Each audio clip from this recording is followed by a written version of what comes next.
This video is sponsored by Raycon earbuds. So last week, I uploaded my theory as to where Zelda's powers truly originate from. And to be honest, with the amount of evidence backing all the claims I made in that video, it's probably more truth than it is theory. And if you missed it, don't you worry. I've put a link in the description below because I'm just so thoughtful, so head on over there and check out the first part of this mega theory. But I mentioned something in particular at the start and end of my video that had a lot of you either triggered or wondering what I'll say next. And that is, what if Zelda's immense show of unbridled power is the reason for Link's death, or near death, prior to his 100-year sleep? And furthermore, with Link immediately being transported to the mysterious resurrection chamber, which was a tip given to Zelda by the Master Sword itself, that opens up a whole bunch of questions, such as how does the Master Sword, or rather Fi, know about the resurrection chamber? Or why was it built in the first place for an ancient hero that didn't need to use it? Or why are there clothes in the shrine that don't fit Link? All of these questions and more will tie into the truth behind the Shrine of Resurrection. So without further ado, sit back and listen into my theory.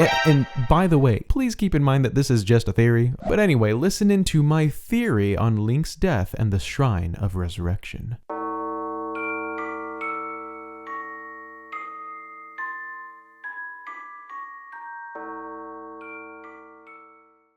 So first up, let's start with the most controversial statement of them all. Did Link die in his and Zelda's final cutscene together, and was Zelda's unbridled show of explosive power responsible? Let's start off with the latter. I'm going to give you a rundown of how the scene played out in my mind and what makes logical sense to me. When Link falls to the ground shortly before giving up consciousness, it's not until after Zelda's blast of light has already gone off, right? But what exactly happened when Zelda's light bomb went off? As I touched on with much more in-depth detail in the previous Zelda theory video, Zelda's powers are related directly to her will, meaning this blast of light that killed the surrounding Guardian robots was essentially a wish she made within her own mind. Again, if you'd like more detail regarding how this makes sense, please check out the first part of the theory by following the link in the description. Anyway, the blast goes off, the machines are broken beyond repair, and we can physically see debris and rocks flying through the air in response to her immense show of power. You're kidding yourself if you don't think this had an effect on Link, who was standing right behind her. Now listen, Link is not just some average good guy hero character. Nah, this dude has on several occasions been proven to be nothing short of supernatural in certain regards. In Breath of the Wild, Link can slow time, take an unlimited amount of damage just so long as he,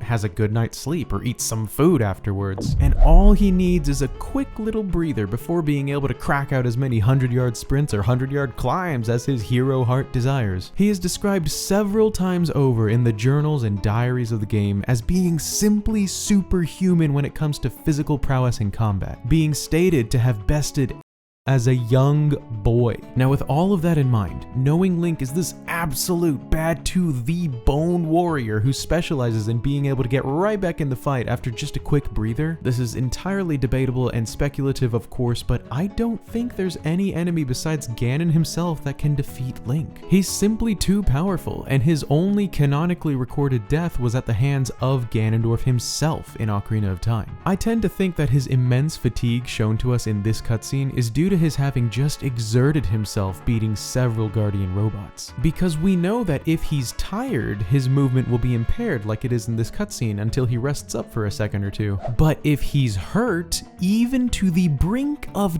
death, we know that he can still move and operate at 100% capacity because he's just that super. Pain just doesn't matter to him. Meaning his state of fatigue in the cutscene is more likely due to, fatigue than it is due to damage. Now, by the way, I'm not trying to say Link was 100% fine in this scene. He definitely did sustain some damage. I mean, look at his scuff marks and scratches all over his clothes and face. But it's nothing he wasn't already used to handling. This is the one and only Link we're talking about here. Don't discount him after just a few Guardians. Who knows what feats of legendary strength and speed he could have pulled off at the last second. At the very least, I doubt he was already fatally wounded before he stood up to face the last Guardian. That's why I personally believe that Zelda's spell that was bound to her will, that had her mind screaming stop or halt or even just go away before creating the blast of light, accidentally had an effect on Link as well as the Guardians and even surrounding rocks. I think she blasted Link Link unknowingly, but then may have even realized what she accidentally did, and that added to her grief even more so. But now to the original question, did this kill Link? His wounds are described several times both in the game and in creating a champion as being critical, meaning he was as good as dead if not already. Whether or not he actually was at this point in time though isn't that important, since either way he was a dead man. It's then that Pura and some other members of the Sheikah clan transported the body of Link to a certain ancient mechanism.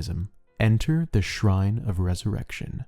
Real quick guys, I wanted to take a moment to thank our sponsors for this video, Raycon, by showing off my new Raycon earbuds. That's right, I, the humble masked Nintendo bandit, am the proud owner of Raycon's new Everyday 25 earbuds, which are their newest and best pair of earbuds yet. If they look familiar, it's probably because celebrities like Snoop Dogg are obsessed with them. It's got 6 hours of playtime, pairs to my phone's Bluetooth with a single touch, and has a more compact design that gives my ears a nice noise isolating fit. Also, it comes in some new fun colors, which is clearly the most important aspect of choosing the right earbuds. What's crazy cool about them is that even though they start at like half the price of all the other premium wireless earbuds out there, they sound every bit as amazing as other top brands you know. I'm a bit of an earbud fanatic, always have been really, and I absolutely adore this pair for both the firm yet comfortable fit and their sound quality. They even come in a cute little charging case. So whether you're a runner, want to take hands-free calls, or just want to listen to some sweet tunes, I couldn't recommend Raycon earbuds anymore. If you're interested in getting a pair for yourself, go to buyraycon.com/MNB or click the exclusive link in the description below for a hearty 15% off your order. This offer is only valid for a limited time, so what are you waiting for? 10,100 years ago, there was a fierce battle between the forces of the light and the evil Calamity Ganon. Sheikah technology was very instrumental in this encounter, as they provided the light's forces with guardian robots and even the divine beasts themselves. But the technological genius of the ancient tribe didn't stop there. There was also excavated by Zelda's research team a very peculiar shrine called the Shrine of Resurrection, which strangely held a bed within a chamber that possessed incredible healing properties. Zelda wonders in her research journal whether or not the shrine actually needed to be used back in the day 10,000 years ago, and that made me wonder the same thing. I mean, the story goes it was a clean victory over Calamity Ganon, which means the chosen hero of that era had no reason to make use of its healing properties. So what, they built the chamber just in case he did one day? Just in case the hero was injured enough to be considered critical but not enough to be actually dead? I don't think so. I think the shrine served and still serves a much greater purpose. In the first place, we know the Shrine of Resurrection was built specifically for the hero himself. I mean, besides the fact that there's only one Shrine of Resurrection, which is kinda weird if you consider it to be a general use mechanism, the Shrine of Resurrection is also the entrance to the final trial that we unlock in the DLC. Now, why would the Sheikah put the entrance in the shrine? Well, I think we can all agree that the shrine trials in Breath of the Wild, and especially the final trial from the DLC, were meant for the one chosen to be the hero. So I happen to think the trials were all created to rehabilitate the hero, which would mean the location of the final trial is no accident. Also, this may seem a bit too obvious, but it's still a fact either way. The name is the Shrine of Resurrection, not the Shrine of Healing or even the Shrine of Revival. Resurrection is a much more specific term, which literally means bringing the dead to life, not metaphorically, not accidentally, but specifically bringing a dead individual or concept back to life is known as resurrection. In Japanese, the shrine is called the Kaisi no Hokura, which is to say the Shrine of Regeneration. Regenerate, when used as an adjective, as it is in this case, means to be reborn or made anew. I'm saying all of this because I think the Sheikah were wise to the inevitable return of Calamity Ganon and created a device that would ensure the hero would function the same way, placing him in stasis until his return was necessary. A little bit of insurance, if you will. So I started researching this subject, and that's when I stumbled across a very intriguing piece of design similarity between Ganon's cocoon and the Resurrection Chamber. You see, they both feature the exact same style of this tubular mass mass of healing properties being fed into a single individual to prompt their return. This design similarity is actually confirmed to be deliberate in creating a champion on page 223, when senior lead artist Makoto Yonesu stated that the Shrine of Resurrection shared its layout with the throne room where Ganon's cocoon is, and that both were designed around the concept of revival. Pretty interesting, right? Then there's the matter of Link's 100-year slumber in the Shrine of Resurrection while apparently in a state of comatose. Let me ask you this, what's the deal with taking 100 years to heal Link? I mean, the longest recorded amount of time anyone's been in a coma was some 37 years, and it ended up killing the individual tragically, because the mind can't take being inactive for that long. But Link was in stasis for 100 years and came out just fine. Keyword there being stasis. What if it wasn't healing Link just for the sake of healing Link? What if the shrine can heal, yes, but its actual purpose is sustainability or stasis? Because in order to resurrect or regenerate a dead hero and keep him on hand until Calamity Ganon's inevitable return, it would need to be able to sustain his status of being alive, right? Which could also be interpreted as healing if one didn't really understand what they were looking at.